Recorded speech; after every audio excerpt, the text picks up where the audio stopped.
Okay, so I just finished making these automatic chicken feeders. Uh, Super simple to make. It's just a 10-foot stick of 3-inch PVC, a 90-degree elbow, and a 45-degree elbow. And then for the top caps, you can opt to buy the really expensive $10 caps.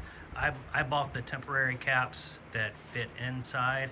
They seem to work fairly well. They're 76 cents versus $10.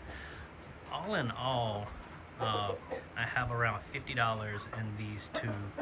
Each one of them will hold approximately a 5-gallon bucket full of chicken feed.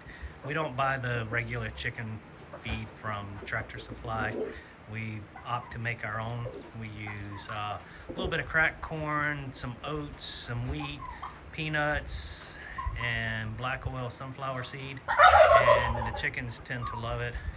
So do the toms as well.